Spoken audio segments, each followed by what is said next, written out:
Punching brass eyelets into laminated packaging at industrial speeds requires applying heavy mechanical force thousands of times an hour. The substrate receiving this force is a composite, specifically multi-ply kraft paper bonded with a reinforcement weave.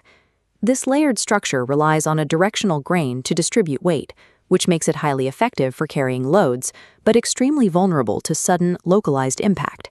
This creates a strict mechanical paradox.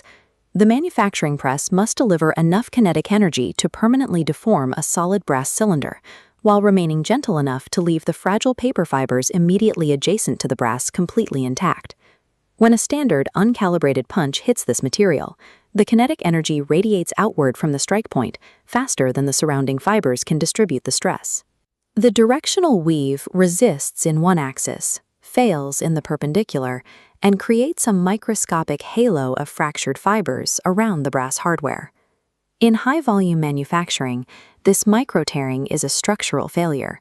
The exact point designed to bear the weight of the package is now compromised before it even leaves the factory floor.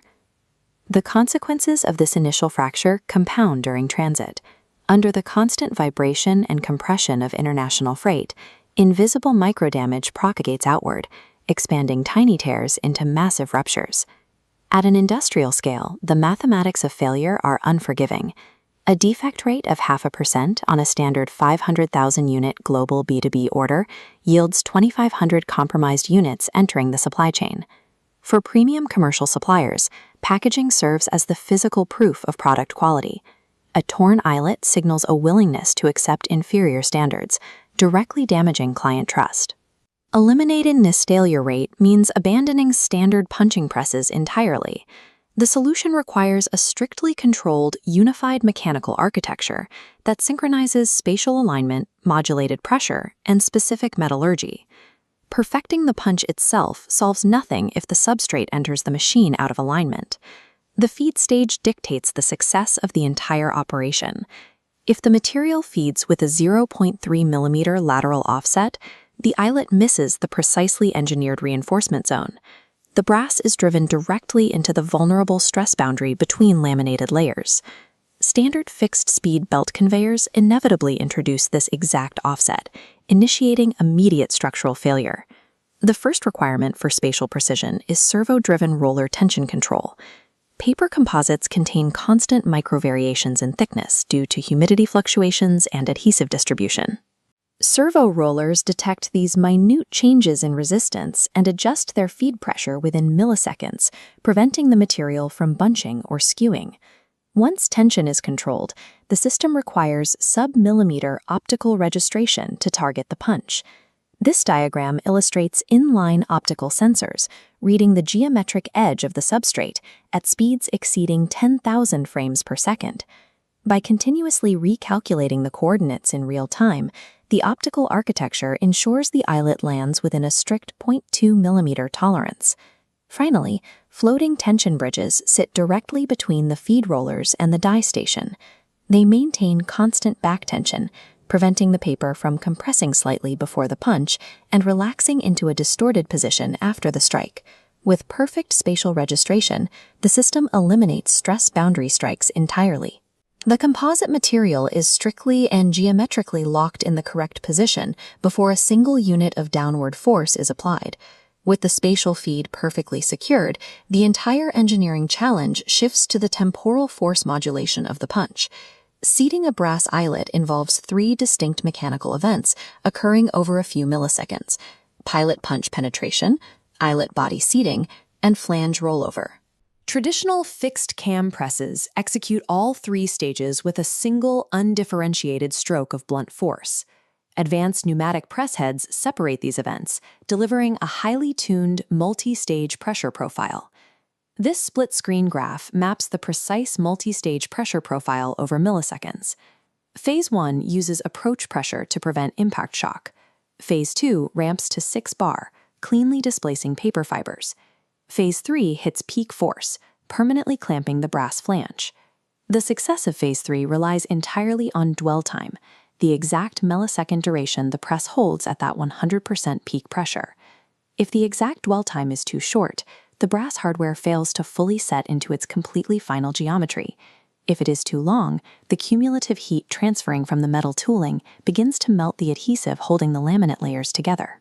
Dynamic multi-stage pneumatics replace destructive impact with sequenced deformation, applying the precise maximum force required while strictly preserving the integrity of the paper composite. Translating this perfect pneumatic curve to industrial scale introduces a major vulnerability: the highly inconsistent air supply of a live factory floor. This chart tracks transient supply drops across a production facility. When multiple machines demand air simultaneously, line pressure drops by 1.5 bar. On a standard pneumatic press, this pressure loss translates to incomplete compression, leaving the eyelet loose. The countermeasure requires equipping every individual press head with its own dedicated local pressure reservoir.